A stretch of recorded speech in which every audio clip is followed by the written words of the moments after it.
Hey everyone, welcome back to the podcast. This is Mono, and I'm absolutely thrilled that you've decided to spend your time with me today.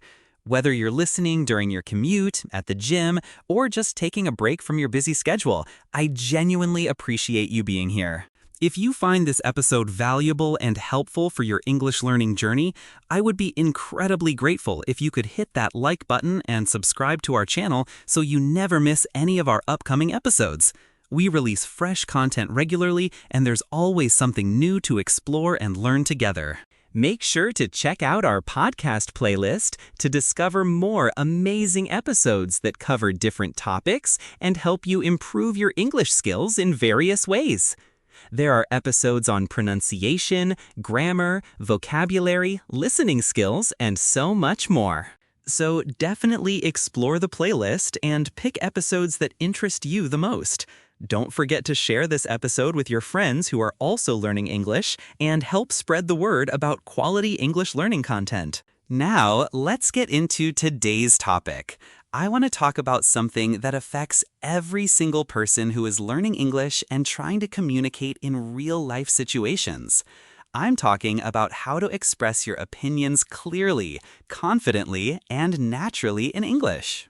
Have you ever been in a situation where you're with a group of people, everyone is sharing their thoughts about something, and then suddenly someone looks at you and asks, "What do you think?" In that moment, your mind goes blank, doesn't it? Maybe you have an opinion in your head, but when you try to form the sentence, it comes out all wrong, or it sounds too formal, or maybe you sound rude without even meaning to. Or worse, you don't know how to start the sentence at all, so you just make some vague sounds and hope the conversation moves on to someone else. I completely understand this feeling, because I've been there, and so have thousands of people learning English. The good news is that expressing opinions in English is actually a learnable skill, and it doesn't require a huge vocabulary or complicated grammar structures. Let me tell you something important. Most English learners actually know what they want to say. They have thoughts, ideas, and opinions in their heads. But here's the problem. They don't know how to start the sentence in a way that sounds natural and clear in English. They pause too long before speaking, they add too many extra words at the beginning, or they use strange filler words that make the whole sentence sound confused and disorganized. This is one of the biggest issues I see, and it's completely fixable with the right approach. Let me give you some examples of what not to do. Don't start by saying things like, actually, basically, well, maybe, somehow, in the situation, or according to me. When you string all these words together, you sound uncertain, and your listener has to wait forever for you to actually say your opinion. It's like watching someone try to find their keys when they're right in front of them. So we need to change this approach completely and use clear, simple, and direct opinion starters that will make your English sound confident and natural immediately. Here are the essential opinion starters that you can use every single day in any situation. These are simple, natural sounding, and they immediately tell your listener that you're about to share an opinion with them. You can use "I think," which is the most versatile and widely used option. You can say "I don't think" when your opinion is negative about something. You can use "in my opinion" when you want to sound a bit more formal or sophisticated. You can say "for me" when you want to personalize your statement and make it about your own experience. You can use "I feel like" when you want to express something that's more emotional or personal in nature. You can say "it seems to me" when you want to sound thoughtful and careful. You can use "if you ask me" when you want to sound friendly and conversational. And finally, you can say "the way I see it" when you want to sound natural and give your unique perspective on something. Now, let me show you how to use these in real sentences, because understanding the phrases is one thing, but using them correctly in context is what really matters. Let's start with some examples. Now let me show you how to use these in real sentences, because understanding the phrases is one thing, but using them correctly in context is what really matters. Let's start with some examples. You can say, for me, mornings are definitely better than nights because I feel more energized. You can say, I feel like this store is more expensive than the other one across the street. You can say, it seems to me that he's feeling tired today and might need a break. You can say, if you ask me, we should leave earlier to avoid getting stuck in rush hour traffic. And you can say, the way I see it, learning English through real conversation is more helpful than just doing grammar exercises. Did you notice something important in all these examples? Each phrase gives your sentence a clear structure. It tells your listener that something is coming, that you're about to share what you think about something. This structure gives your English a solid foundation, and that foundation gives you confidence when you're speaking. When you have a clear structure, you don't have to worry about starting randomly or sounding confused. Your listener knows exactly what's happening, and that creates a much better communication environment for everyone involved in the conversation. Now, I want to point out something that I hear very frequently, and it's a common mistake. Some learners say, according to me, when they're giving their opinion. But here's the thing. In everyday English, this phrase is not the natural choice for personal opinions. We don't really use according to for our own thoughts. We use according to when we're talking about what someone else said or what an official source said. So you would say, according to the government or according to the research, but not according to me. Instead, just use in my opinion, which sounds completely natural and is exactly what native speakers use in this situation. So remember, not according to me, this pizza is delicious. Instead, say, in my opinion, this pizza is absolutely delicious. The second version sounds much more natural and native-like to anyone who listens to it. Let me give you a quick practice exercise right now. I'm going to give you a topic, and I want you to formulate your opinion using one of the opinion starters we talked about. The topic is remote work and working from home. Go ahead and try to construct a sentence in your head right now. Don't overthink it. Just say, I think working remotely is beneficial because, or, for me, remote work is convenient when. Or, the way I see it, remote working has both advantages and disadvantages. The important thing is that you started clearly with one of these phrases, and now you have a foundation to build on. This is the first step in sounding confident when you express your opinions and ideas.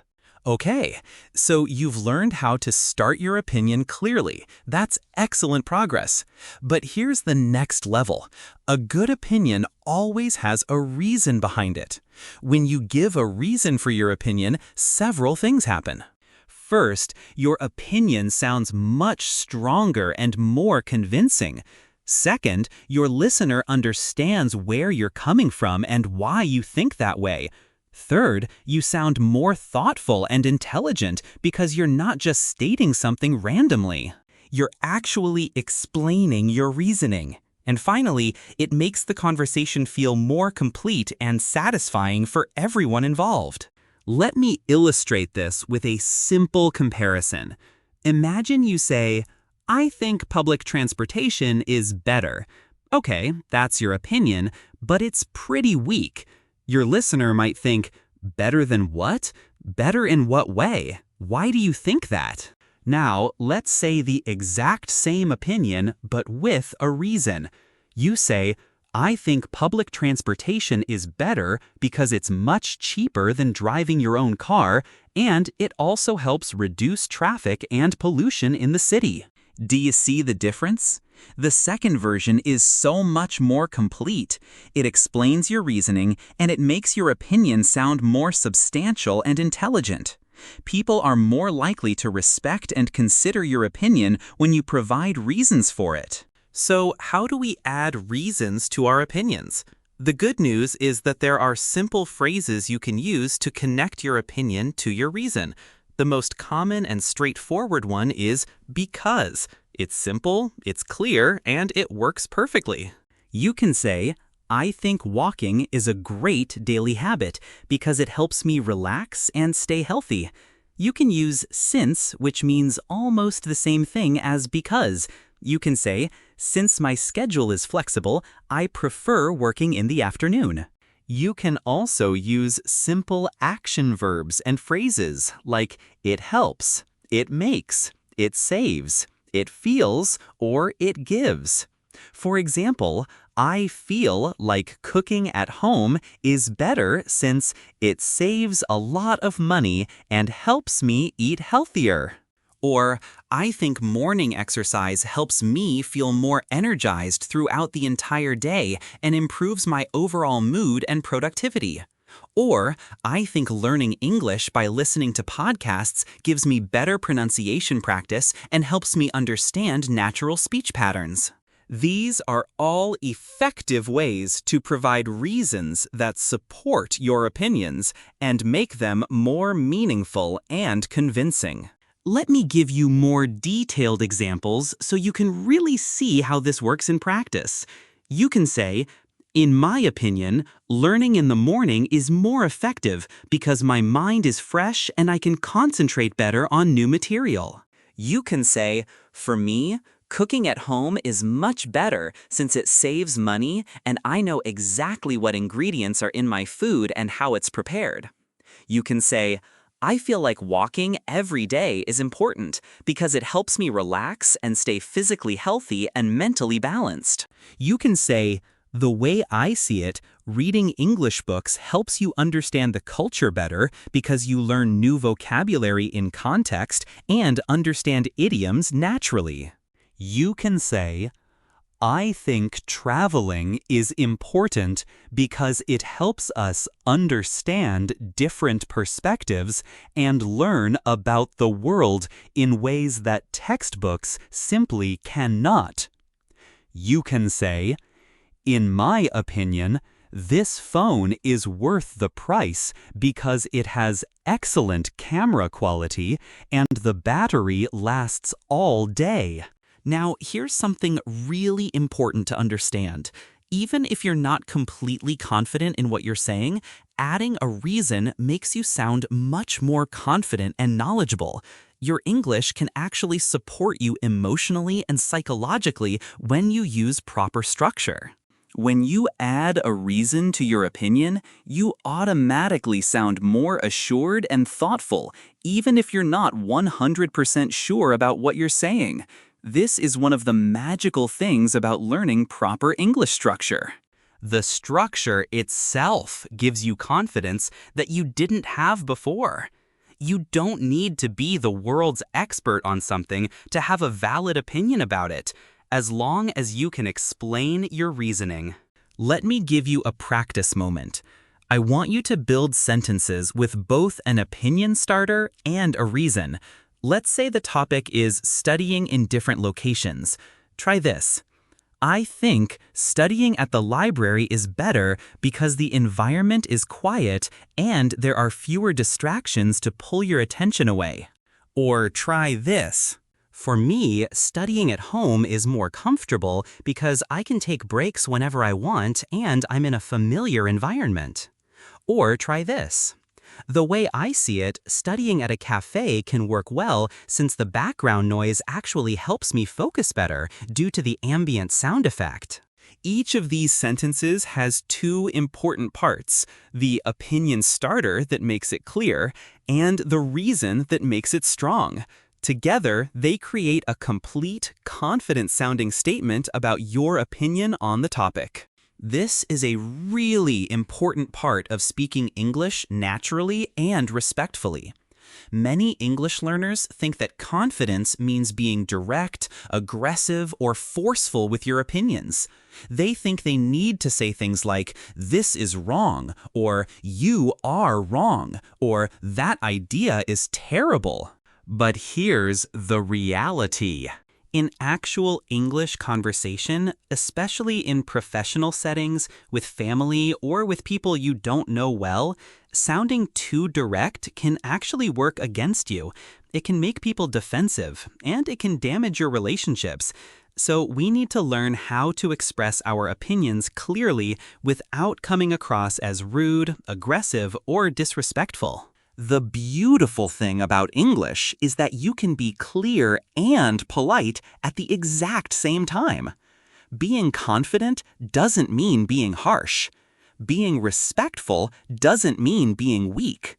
These are two completely different things, and you can absolutely have both qualities together. Let me show you what I mean with some examples. Instead of saying, "This plan is wrong," you can say, "I think this plan could work, but I might suggest considering a different approach that could be more effective." Instead of saying, "You are wrong," you can say, "I'm not sure I completely agree with that perspective, but I see your point and understand where you're coming from." Instead of saying, "This idea is bad," you can say, "I see your point, but I think we might need more time to develop this idea further and test it properly." Do you see how the meaning is similar, but the tone is completely different? The second version sounds respectful and thoughtful while still expressing your disagreement clearly. So let me teach you the soft opinion phrases that you can use in situations where you need to be careful about how you express your disagreement.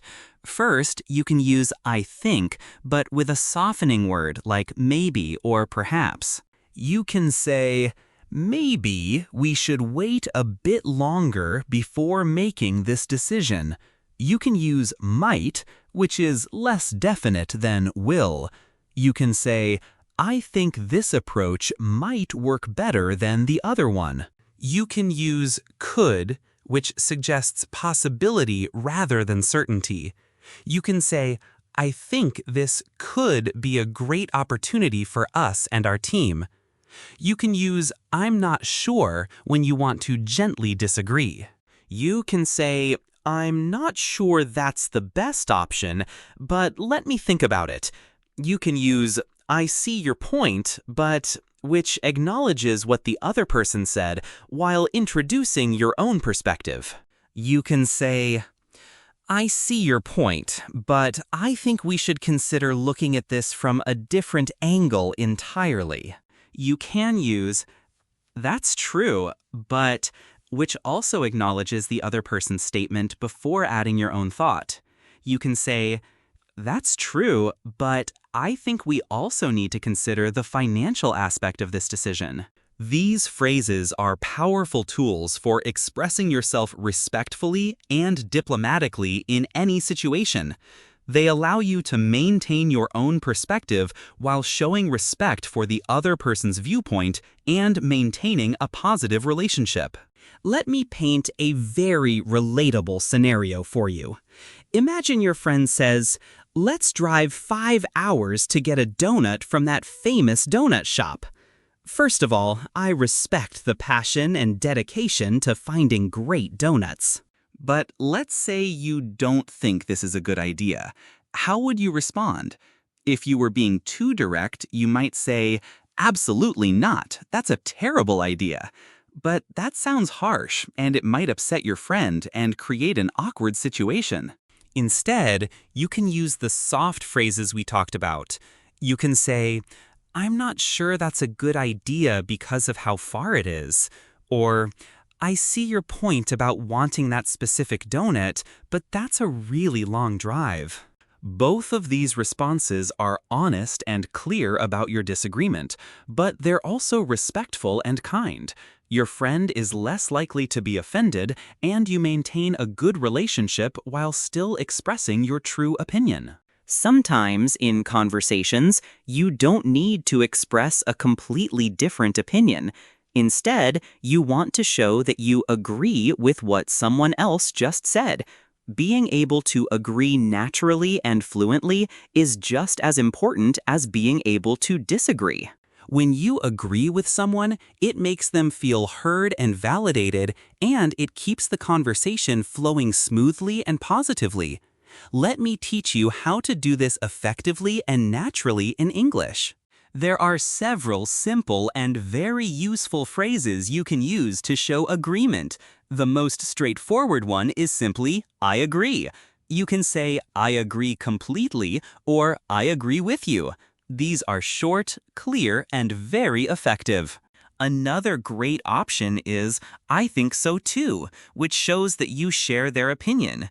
You can also say, you're right, which acknowledges that their statement is correct. You can say, exactly, which shows that you completely understand and agree with their point.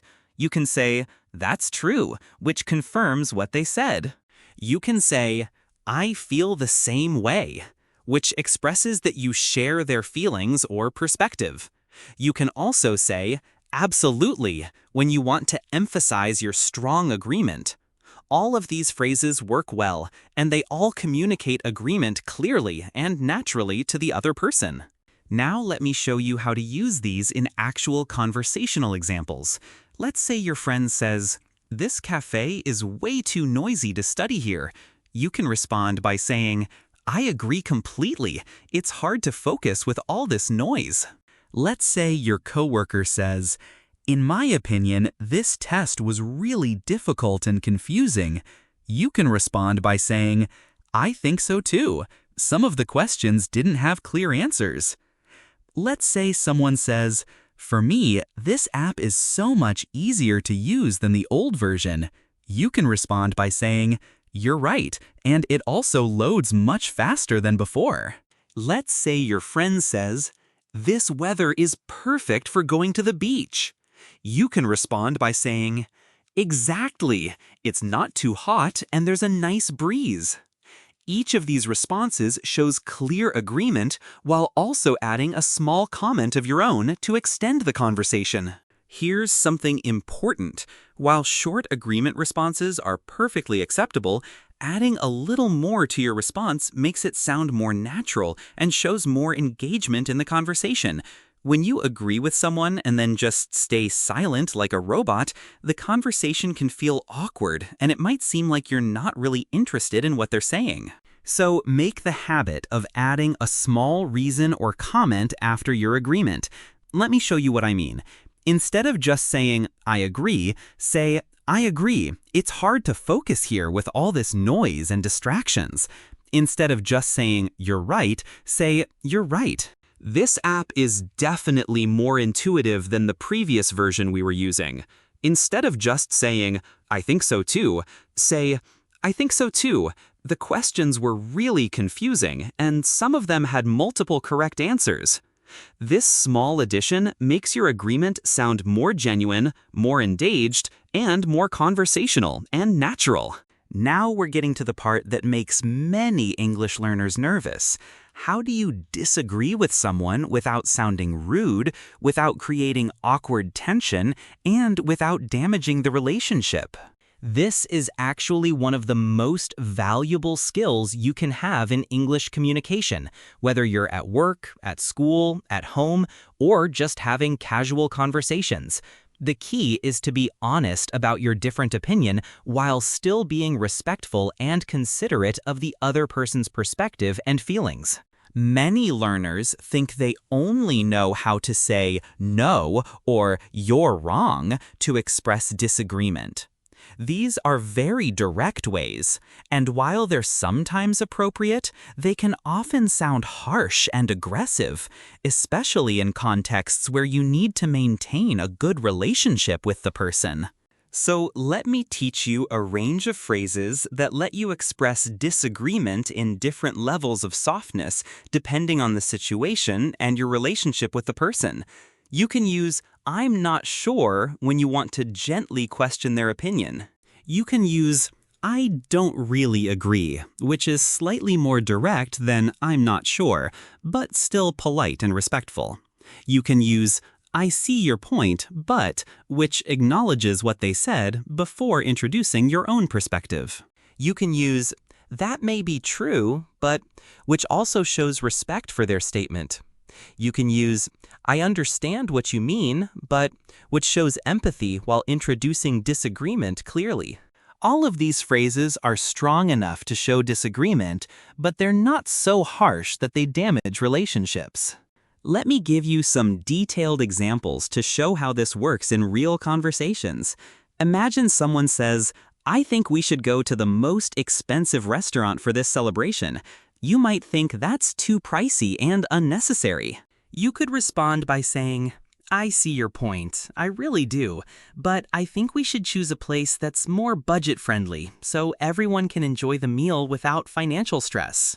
Or imagine someone says, online classes are completely useless and a waste of time. You might disagree because you've had good experiences with online learning. You could respond by saying, I'm not sure about that. I actually think online classes can be incredibly helpful when you have a good teacher and quality materials. The important thing is that you acknowledge their perspective before expressing your disagreement. Okay, we've learned all the theory and all the phrases. Now let's do some practical work and apply these lessons to real-life situations that you'll actually encounter. I'm going to give you different scenarios, and I want you to imagine how you would respond using the structures and phrases we've learned.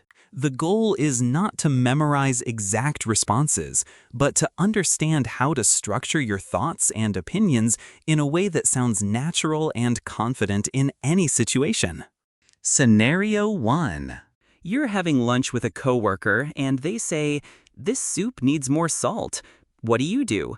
Let's say you agree with them. You could respond by saying, I agree, it tastes a little bit plain without more seasoning. Or, let's say you disagree and you think the soup is fine. You could say, I'm not sure about that. I think it has the right amount of salt, but I understand that people have different salt preferences. Scenario 2. Your cousin says, that movie was absolutely amazing and fantastic, but you thought it was just okay. How do you respond? You could say, I'm not sure I completely agree. I thought it was okay, but some parts were too long and I got a bit bored. Or you could say, I see your point about the cinematography being beautiful, but I thought the storyline was a bit predictable.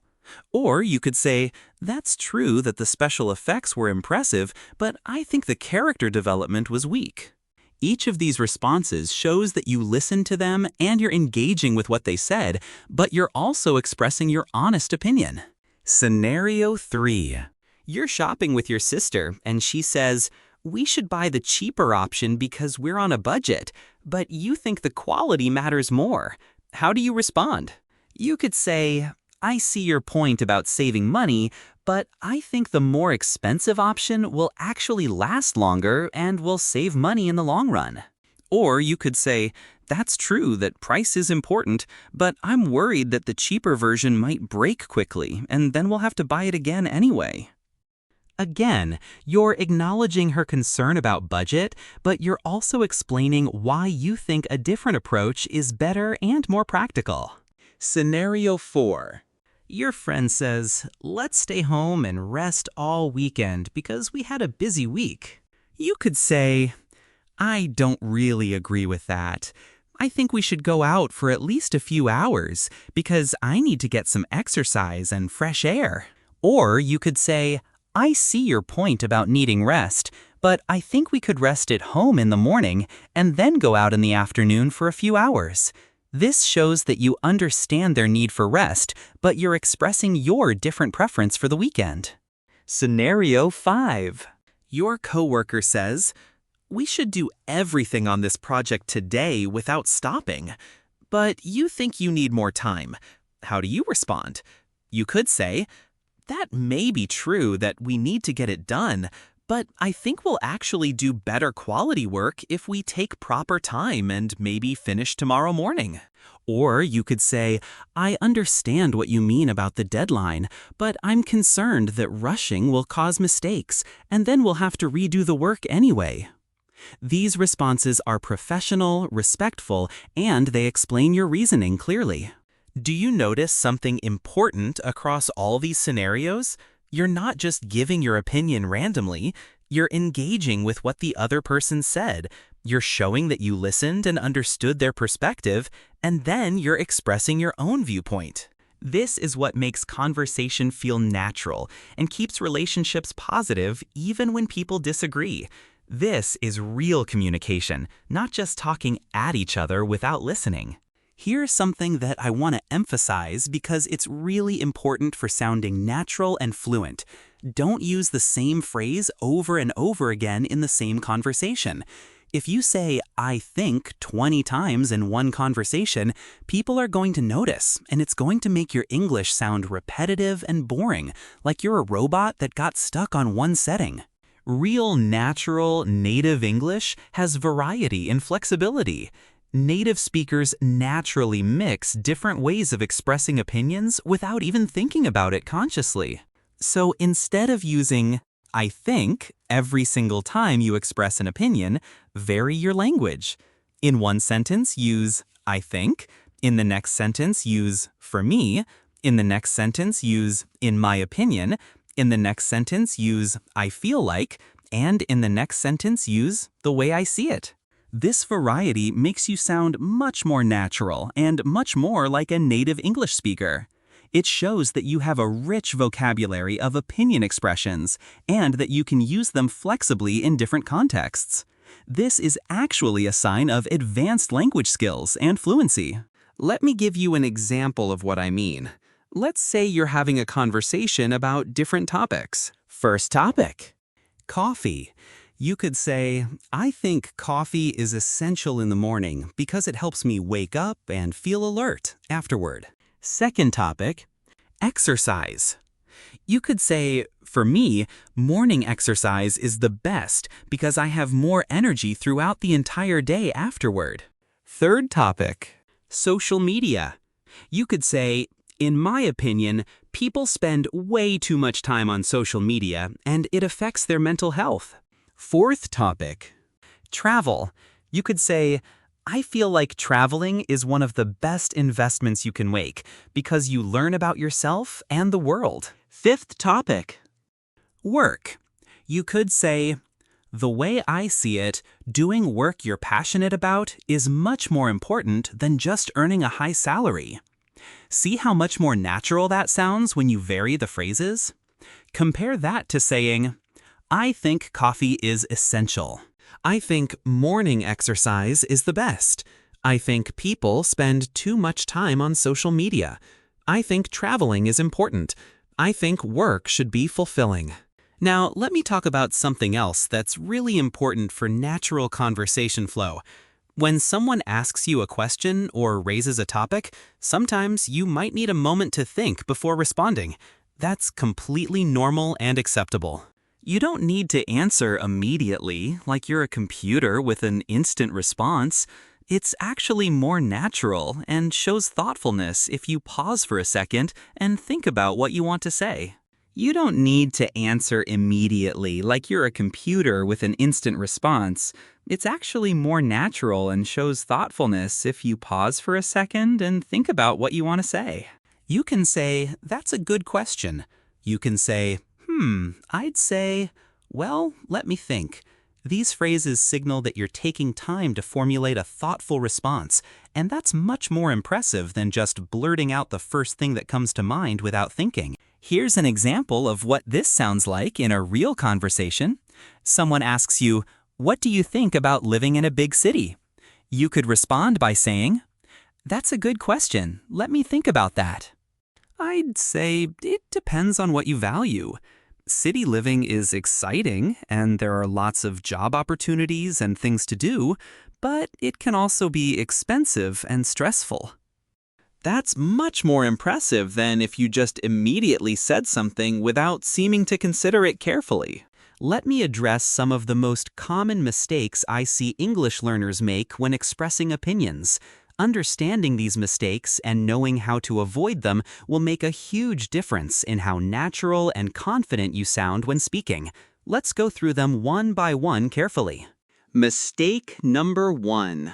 Saying an opinion with absolutely no support or explanation. For example, someone asks, "What do you think about online learning?" and you just say, "I think online learning is bad," that's empty and unsupported. It doesn't tell us anything meaningful. The person will probably ask, "Why do you think that?" And then you have to explain yourself anyway. So why not just do it from the beginning? Instead of just saying, "I think online learning is bad," say, "I think online learning can be challenging because students have fewer opportunities for direct interaction and hands-on practice." Or say, "I think online learning is great because it's flexible and accessible to people who can't attend physical classes." Either way, you've supported your opinion with a reason, and now the statement is meaningful and complete. Mistake number 2. Sounding too direct and aggressive when you disagree with someone. For example, if someone says, "Remote working is the best for everyone," and you disagree, you might say, "No, that's completely wrong. Remote working is not good for a lot of people." That's too harsh and defensive. It's going to make the person defensive in return.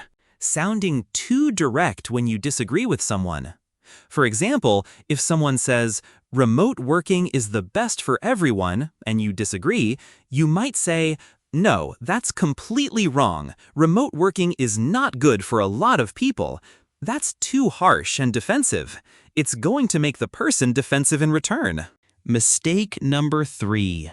Using the same phrase too many times in one conversation. Like I mentioned before, if you say "I think" every single time, it gets old fast and sounds unnatural. Mix it up. Use "I think," "for me," "in my opinion," "I feel like," "the way I see it." This variety is one of the things that distinguishes natural, native-like English from learner English. When you show this kind of variety, people are impressed by your language skills and flexibility. Mistake number 4. Trying to sound too advanced or using vocabulary that's too complicated for the context. Some learners think that using big, difficult words will make them sound smarter, but actually the opposite is true.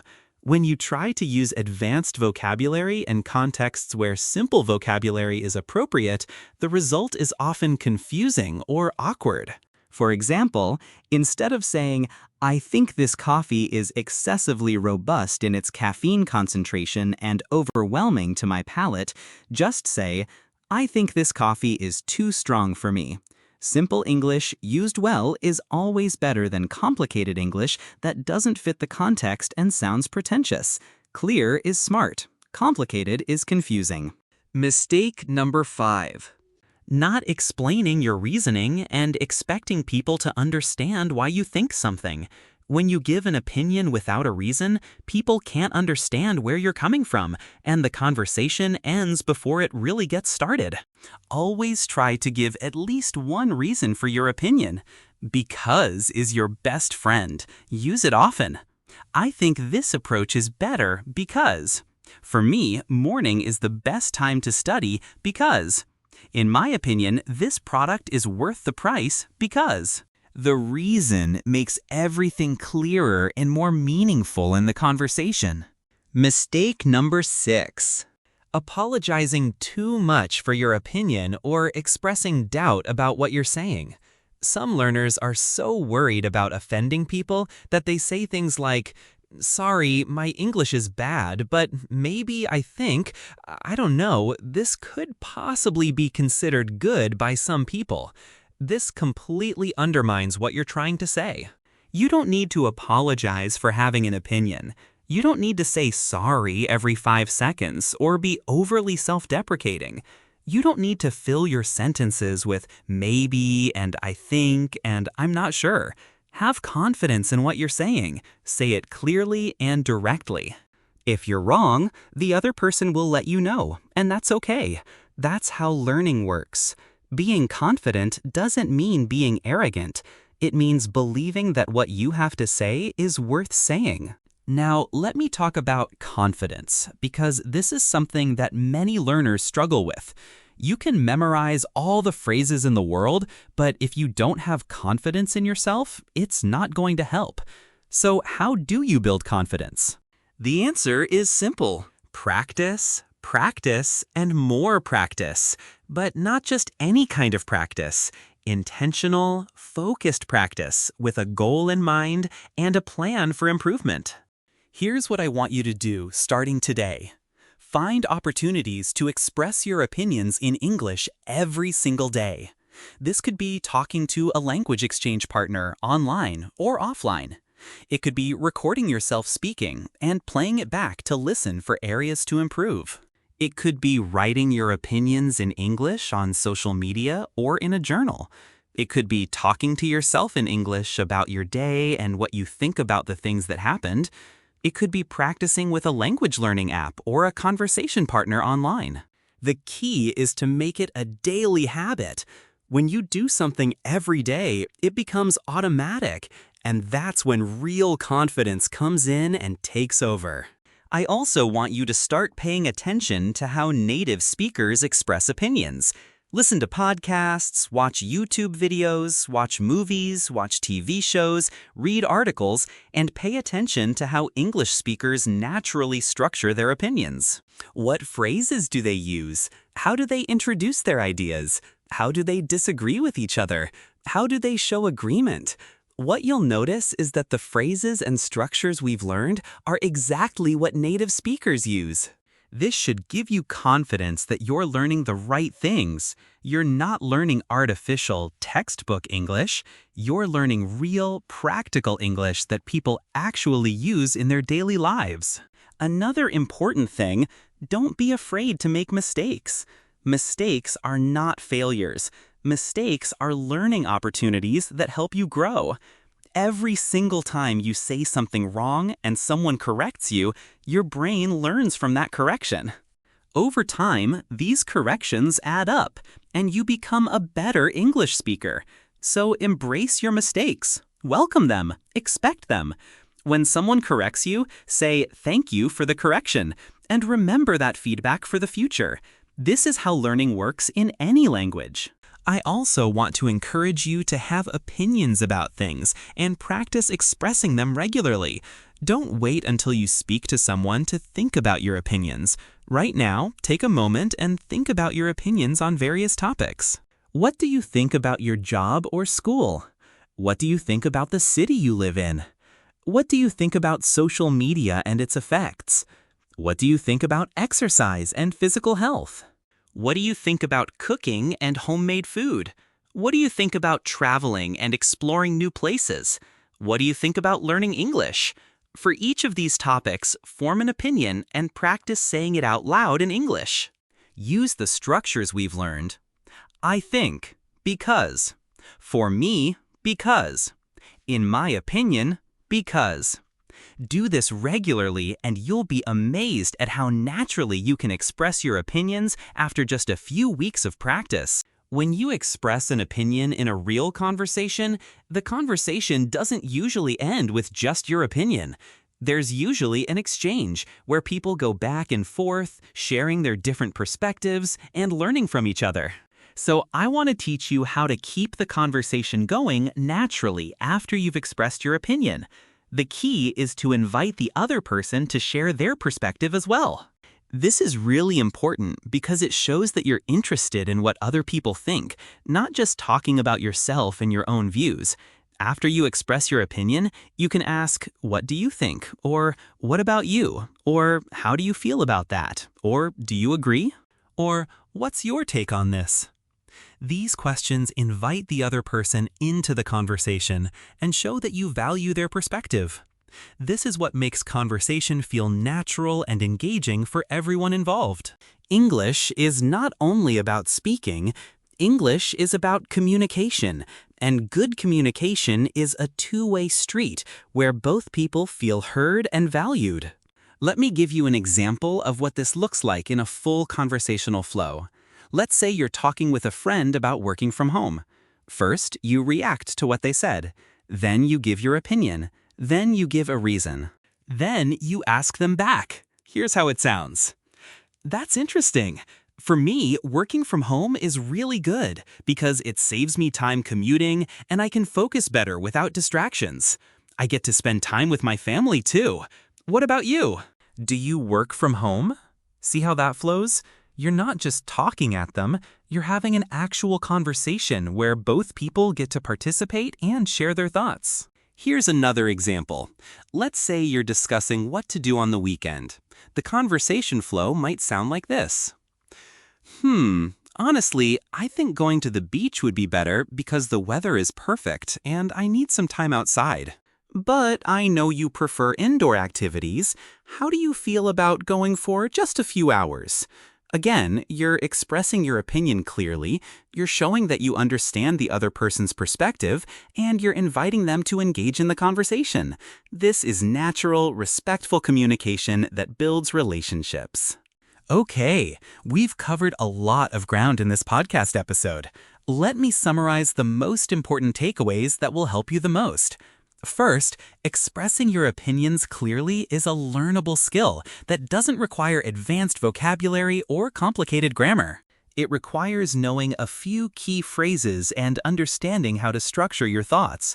Second, the most important phrases to remember are the opinion starters, like I think, in my opinion, for me, I feel like, and the way I see it.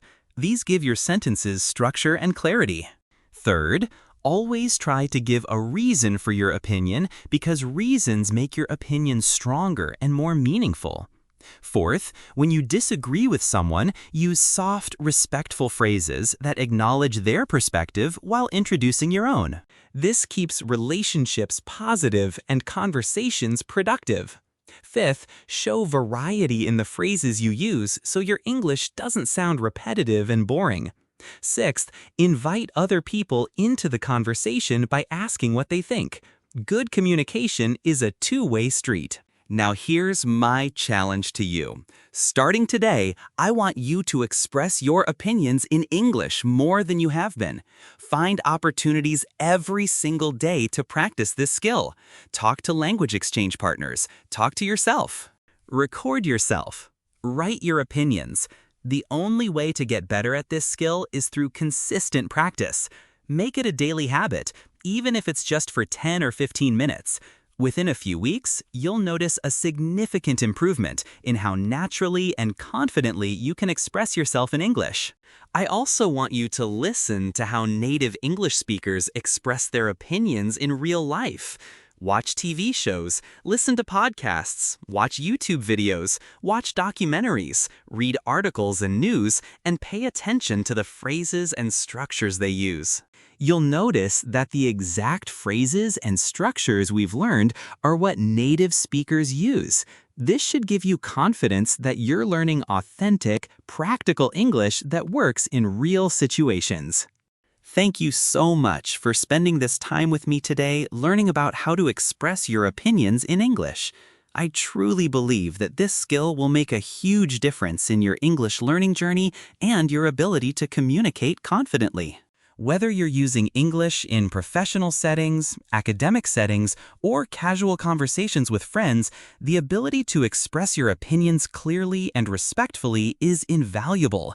It's one of the most practical and immediately useful skills you can develop, so practice these phrases. Make them yours. Use them every single day. And soon, expressing your opinions in English will feel completely natural and automatic. Before you go, remember to check out our podcast playlist for more episodes on different topics related to English learning. We have episodes on pronunciation, vocabulary building, grammar, listening comprehension, conversation skills, and so much more. There's something for everyone, no matter what your current English level is. Like this episode? Subscribe to our channel so you don't miss any future episodes. Share this episode with your friends who are also learning English. The more people we help, the happier I am. Leave a comment if you found this helpful or if you have topics you'd like me to cover in future episodes. I read every comment and I appreciate your feedback so much. Thank you again for listening to this complete podcast episode. Keep practicing, keep speaking, and remember that every time you express your opinion in English, you're getting better. You're building confidence. You're developing a valuable skill that will serve you well. So don't be afraid to speak up and share what you think. The world needs to hear your voice and your perspective. This is Mono, and I'll see you in the next episode. Keep learning, keep growing, and I'll talk to you soon. Thank you, and goodbye, everyone. Happy learning!